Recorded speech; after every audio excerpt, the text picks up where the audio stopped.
നിന്റെ വീട് നീ എത്ര വലിയ ഫില്ലറിട്ട് കെട്ടിയാലും അത് പോകും മോനെ. ഞാൻ പറഞ്ഞതല്ല മുത്തുനബി. 2 അല്ലെങ്കിലോ ഒന്നീ നിന്റെ വീട് കത്തിപ്പോകും, അല്ലെങ്കിൽ നിന്റെ വീട് ദുരന്തങ്ങൾ ഉണ്ടായി തകർന്നു പോകും, അല്ലെങ്കിൽ വെള്ളപ്പൊക്കം ഉണ്ടാകും. അള്ളാഹു കാക്കുമാറാകട്ടെ, അള്ളാഹു കാക്കുമാറാകട്ടെ. 7 രീതിയിൽ 4 ഏത് ലോക്കറി വെച്ചാലും പോകും ആമിന. നീ എവിടെ കൊണ്ടുവച്ചാലും, ഞാൻ പറഞ്ഞതല്ല, നീ ഏത് ലോക്കറി കൊണ്ടുവച്ചോ. ഒരു ദിവസം ആമിനയുടെ വീടിന്റെ മുമ്പിൽ പോയിട്ട് പറഞ്ഞു, യതീമായ കുട്ടിയുടെ കല്യാണത്തിന് വേണ്ടിയാ 1 ഗ്രാം അല്ലാണയില്ല, അല്ലാണയില്ല, ഇതിലൊന്നുമില്ല, എൻ്റെ അടുത്തൊന്നുമില്ല. എടാ, പാവപ്പെട്ടവന് പൈസ ചോദിക്കാൻ പോകുമ്പോ അലമാരിക്കകത്ത് നോട്ട് കെട്ടി വെച്ചിട്ട് അവൻ പറയും ഒന്നുമില്ല, ഒന്നുമില്ല. നിന്റെ നാവ് കൊണ്ട് നീ അങ്ങനെ പറയല്ലേ, നിന്നെ അള്ളാഹു ഒന്നും ഇല്ലാതാക്കി കളയും. അള്ളാഹു കാക്കുമാറാകട്ടെ, ഉറക്കപ്പുറം അള്ളാഹു കാക്കുമാറാകട്ടെ. ഫാൻ ഓഫാക്കെ, അള്ളാഹു കാക്കുമാറാകട്ടെ. ഓഫാക്കി. ഞാൻ അങ്ങനെ പള്ളിയുടെ പിരിവിന് പോകുമ്പോ വലിയ വലിയ സത്യം പറഞ്ഞാൽ പിരിവിന് പോകുമ്പോ ഇത്തിരി പൈസ കൈവച്ചേക്കണം. നമ്മൾ പിരിവിന് പോകുമ്പോൾ നമ്മുടെ കയ്യിൽ ഇത്തിരി പൈസ വെച്ചേക്കണം. കാരണം എന്തേ, ചില വീട്ടിൽ പോകുമ്പോ അവന്റെ സങ്കടം കേൾക്കുമ്പോ അങ്ങോട്ട് കൊടുക്കാൻ. ഞാനാണെങ്കിൽ ഒരു വീട്ടിൽ പിരിവിന് പോയി, ഓന്റെ വീടിന്റെ ഫ്രണ്ടിൽ കിടക്കുന്ന വണ്ടിയുടെ ഇൻഷുറൻസ് തന്നെ ലക്ഷങ്ങൾ വേണം. ആ ഇൻഷുറൻസ് തന്നെ ലക്ഷങ്ങൾ വേണം. അവസാനം അവന്റെ വീട്ടിൽ പോയിരുന്നപ്പോ അവ സങ്കടം പറയാ. എന്റെ വീടിന്റെ മുമ്പിൽ 2 വണ്ടി കിടക്കുന്നുണ്ട്. ഓന്റെ സങ്കടം കേട്ടപ്പോ ഞാൻ തന്നെ ദുആ ചെയ്തു, അള്ളാഹുവേ, ഈ മനുഷ്യന്റെ ദാരിദ്ര്യം നീ മാറ്റി കൊടുക്കണേ അള്ളാഹ്. അവനെ കൊണ്ട് ഞാൻ ആമീൻ പറയിപ്പിച്ചു.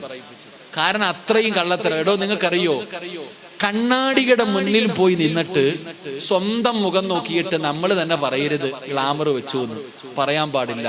എനിക്ക് ഗ്ലാമർ ഉണ്ടല്ലോ, ഇത്തിരി ഗ്ലാമർ കൂടുതലാണെന്ന് നമ്മൾ പോലും കണ്ണാടി നോക്കിയിട്ട് പറയാൻ പാടില്ല. അള്ളാഹു ഈമാൻ തരുമാറാകട്ടെ. പറയാൻ പാടുണ്ടോ? ഉണ്ടോ താത്തമാരെ? കണ്ണാടിയുടെ മുമ്പിൽ പോയി നിന്നിട്ട് നിന്റെ മുഖം നോക്കിയിട്ട് നിനക്ക് ഗ്ലാമർ ഉണ്ടെന്ന് നീ പറയരുതെന്ന് നബിയുനാ റസൂലുള്ളാഹി റസൂലുള്ളാഹി. എന്തെന്നറിയോ, വീടിന്റെ മുമ്പില് ഒരു വാഴക്കൊല കൊലച്ച് നിൽക്കുക. ഒരു ഉമ്മാമ റോഡിൽ കൂടെ പോകുമ്പോ പറഞ്ഞു, ഇത് എന്തൊരു വാഴയാ അല്ലാ, എന്തൊരു കൊലയാ അല്ലാ, നിന്ന നിപ്പിന് പിഴത്തില്ലേ. അങ്ങനെ ഒരു വാഴ നിന്നതിന്റെ അടയാളം പോലും കാണാത്ത രീതി കരിഞ്ഞു പോകത്തില്ലേ. അള്ളാഹു ഈമാൻ തരുമാറാകട്ടെ. ഞാൻ ഉളുഹിയ്യത്ത് മൃഗത്തെ വാങ്ങാൻ പോയി. ഉളുഹിയ്യത്ത് മൃഗത്തെ വാങ്ങാൻ പോയപ്പോ അച്ചായൻ പറയുന്നു, അദ്ദേഹത്തിന്റെ വീട്ടിൽ പോയപ്പോ ഒരു പോത്ത് നിൽക്കുന്നു. അദ്ദേഹം പറഞ്ഞു, ഇത് ഉളുഹിയ്യക്ക് പറ്റത്തില്ല. അപ്പൊ ചോദിച്ചെന്തേന്ന്. അദ്ദേഹം പറഞ്ഞു, ഒരുത്തൻ നോക്കാൻ വന്നൊരു കച്ചവടക്കാരൻ പോത്തിനെ വന്ന് വിലയൊക്കെ പറഞ്ഞു, പക്ഷെ വില ഉറച്ചില്ല. അപ്പൊ പറഞ്ഞു, എന്തൊരു വാല, നല്ല രസമുണ്ടെന്ന്. ഇത്രേ പറഞ്ഞുള്ളൂ. എന്റെ ഒരു അനുഭവം. അദ്ദേഹം പറഞ്ഞു, ഈ വന്നവൻ പറഞ്ഞു, എന്തൊരു വാല ഈ പോത്തിന്, കാണാൻ നല്ല രസമുണ്ടെന്ന്. ഓൻ പറഞ്ഞിട്ട് അങ്ങ് പോയി. പിറ്റേ ദിവസം കാക്ക വന്ന് കുത്തിക്കിട്ടാൻ അതിന് മുറിഞ്ഞു. അവസാനം ആ വാല് മുഴുവൻ അറ്റുപോയി. അവന്റെ ഒരു വാക്ക്, ഒറ്റ വാക്കേ പറഞ്ഞുള്ളൂ. ഇത് എന്റെ ജീവിതത്തിലൊരു അനുഭവമാണ്. ഇതുപോലെ നമുക്ക് പല അനുഭവം ഉണ്ട്. അപ്പം അത് അവരുടെ കുറ്റമല്ല, ചിലരുടെ നാവിന്റെ പ്രശ്നമാണ്. അപ്പൊ നീ തന്നെ കണ്ണാടി, ഞാൻ തന്നെ പോയി കണ്ണാടി നോക്കിയിട്ട് അല്ലാ ഗ്ലാമർ ആണെന്നൊക്കെ പറഞ്ഞു കഴിഞ്ഞാൽ ചിലപ്പോ എന്റെ നാവ് തന്നെ എതിരാണെങ്കിൽ എന്തിനാ വെളുക്കാൻ തേച്ചത് പാണ്ട എന്ന് പറയണമല്ലോ, സ്വന്തം മേടിക്കണത്. അതുകൊണ്ട് നമ്മുടെ നാവിനെ നമ്മൾ സൂക്ഷിക്കണമെന്നാ. എടാ, നിനക്ക് ഇഷ്ടമുണ്ടെങ്കിൽ നീ പൈസ ഇല്ലേ കൊടുക്കണേ, എന്തിനാ കള്ളത്തരം പറയണേ? വീടിന്റെ മുന്നിൽ വരുമ്പോ വീടിനകത്ത് വെച്ചിട്ട് പറയും, എന്റെ കയ്യിൽ ഒന്നുമില്ല, എന്റെ കയ്യിൽ ഒന്നുമില്ല. അള്ളാഹു ആലം, ഒന്നുമില്ലാതാക്കി കളയും പടച്ചവൻ. അള്ളാഹു കാക്കുമാറാകട്ടെ, അള്ളാഹു കാക്കുമാറാകട്ടെ. അപ്പൊ ഈ സക്കാത്തൊക്കെ കൊടുക്കാത്ത താത്ത എവിടെ കൊണ്ടുവച്ചാലും താത്താടുത്ത് പറഞ്ഞ് യതീമായ കുട്ടിയുടെ കല്യാണം, ഓ ഒന്നുമില്ല. വയല് കഴിഞ്ഞ് വീട്ടിൽ പോയപ്പോ വാതില് തുറന്നു കിടക്കണു. താത്ത ഓടിച്ചെന്ന് നോക്കിയപ്പോ അലമാരി തുറന്നു കിടക്കണു. പിറ്റേ ദിവസം പോലീസുകാര് വന്നപ്പോ ആമിനാത്ത പറയാ, 25 പവൻ സ്വർണം പോയി. 25 പവൻ സ്വർണം പോയി, 2 ലക്ഷം രൂപ പോയി. ഇവളാ പറഞ്ഞത് ഒന്നുമില്ലാന്ന്. ഈ താത്തായ യതീം വന്നപ്പോ എന്ത് പറഞ്ഞേ, 1 ഗ്രാം പോലും തരാനില്ലാന്ന്. എവിടെ കൊണ്ടുവച്ചാലും പോകും ആമിനാത്ത. ആമിനാത്ത പേടിക്കണ്ട കേട്ടോ. ആമിനാന്ന് പേരുള്ള താത്ത വിചാരിക്കുന്ന ഓളം പറഞ്ഞാന്ന്. ഏത് പെണ്ണാണെങ്കിലും സൂക്ഷിച്ചോ, അള്ളാഹു കാക്കുമാറാകട്ടെ.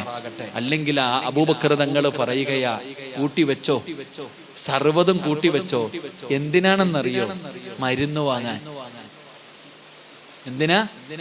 ആർക്കും കൊടുക്കാതെ നീ വെച്ചോ. എന്തിനാ? കിഡ്നി പോയാ മരിക്കണ കാലം വരെ വിറ്റ് പറക്കണ്ടേ? വല്ല ക്യാൻസറും വന്ന സർവ്വതും വെച്ച് എല്ലാം വിറ്റ് പറക്കിയിട്ട് പിന്നെ തെണ്ടാ നടക്കണ്ടേ? എടാ, സക്കാത്ത് കൊടുക്കാത്തവന്റെ സമ്പാദ്യം അത് ഹോസ്പിറ്റലിൽ ചെലവഴിച്ച് തീരും. അള്ളാഹു കാക്കുമാറാകട്ടെ. ഉറക്കപ്പറ, അള്ളാഹു കാക്കുമാറാകട്ടെ, അള്ളാഹു കാക്കുമാറാകട്ടെ. നബിതങ്ങൾ പറഞ്ഞില്ലേ, എനിക്ക് ചില അടിമകളുണ്ട്. അള്ളാഹു പറയുകയാ, എനിക്ക് ചില അടിമകളുണ്ട്. അവർക്ക് രോഗം വന്നാൽ അവര് മരുന്ന് കഴിക്കൂല. അവർക്ക് എന്തെങ്കിലും രോഗം വന്നാൽ അവർ മരുന്ന് കഴിക്കൂല. അവര് സദക്ക കൊണ്ട് ചികിത്സിക്കുമെന്ന് നബിയുനാ റസൂലുള്ളാഹി. അതാണ് സദക്ക കൊടുത്തിട്ട് ചികിത്സിക്കും രോഗം മാറാൻ. മഹാനായ മുബാറക് റളിയല്ലാഹു തആല അൻഹു, മഹാനായ മുബാറക് തങ്ങളുടെ മുന്നിൽ ഒരാൾ വന്നിട്ട് പറഞ്ഞു, എന്റെ കാലിൽ ഒരു രോഗം. കേക്കടോ സഹോദരാ, എന്റെ കാലിൽ ഒരു രോഗം. ആ രോഗം ഇങ്ങനെ പടരുകയാ, ഒരു വ്രണം പോലെ വന്നിട്ട് ആ രോഗം ഇങ്ങനെ പടരുകയാ. 7 കൊല്ലമായി എന്തു മരുന്ന് കഴിച്ചിട്ട് മാറണില്ല. മുബാറക് തങ്ങൾ പറയാ, ഒരാള് വന്നിട്ട് പറയുന്നു, എന്റെ കാലിൽ ഒരു രോഗം വന്നിട്ട് എന്തു മരുന്ന് കഴിച്ചിട്ടും ഞാൻ എവിടെല്ലാം കൊണ്ട് ചികിത്സിച്ചിട്ടും മാറുന്നില്ല. 7 കൊല്ലമായി. മരുന്ന് ഞാൻ പറഞ്ഞു തരാം. ഉസ്താദേ, എനിക്കൊരു നടുവിന് വേദന, എനിക്ക് അവിടെ ഒരു വേദന, ഇവിടെ ഒരു വേദന, എനിക്കൊരു പ്രയാസമുണ്ട്, വർഷങ്ങളായി എന്തു മരുന്ന് കഴിച്ചിട്ടും മാറുന്നില്ല ഉസ്താദേ, മരുന്ന് ഞാൻ പറഞ്ഞു തരാം. മഹാനായ മുബാറക് തങ്ങൾ പറഞ്ഞു കൊടുത്തു, ജനങ്ങൾക്ക് അത്യാവശ്യമുള്ള സ്ഥലത്ത് പോയിട്ട് ഒരു കിണർ കുഴിച്ചു കൊടുക്കാൻ. ആ മനുഷ്യനോട് എന്താ പറഞ്ഞേ? ജനങ്ങൾക്ക് വെള്ളം കിട്ടാൻ പ്രയാസമുള്ള സ്ഥലത്ത് പോയിട്ട് നീ ഒരു കിണർ കുഴിച്ചു കൊടുക്ക്, നിന്റെ രോഗം മാറും. അള്ളാഹു നമുക്ക് ഈമാൻ നൽകുമാറാകട്ടെ, അള്ളാഹു ഈമാൻ നൽകുമാറാകട്ടെ. ആ മനുഷ്യൻ അങ്ങനെ ഒരു കിണർ കുഴിച്ചു കൊടുത്തു, അദ്ദേഹത്തിന്റെ കാലിന്റെ രോഗം മാറി. ഇതാണ് സദക്ക, ഇതാണോ കാരുണ്യ പ്രവർത്തനം? എന്റെ പ്രിയപ്പെട്ട സഹോദരങ്ങൾ, അതുകൊണ്ട് അൽഹംദുലില്ലാഹ് ഈ സദസ്സിൽ ഇരിക്കുന്നവർ നമ്മളെ കൊണ്ട് കഴിയുന്നത് നമ്മൾ ചെയ്യണം. അതൊരു പാവപ്പെട്ടവർക്ക് എന്തുമാകട്ടെ, ഒരു ചെറിയ ഒരു നന്മയാകട്ടെ, നമ്മളെ കൊണ്ട് ചെയ്യാൻ കഴിയണം. അല്ലാഹു നമുക്ക് ഈമാൻ നൽകി അനുഗ്രഹിക്കുമാറാകട്ടെ. അതുകൊണ്ട് എന്റെ പ്രിയപ്പെട്ടവരെ, 11 മണിയായി ഞാൻ നിർത്തുകയാണ്.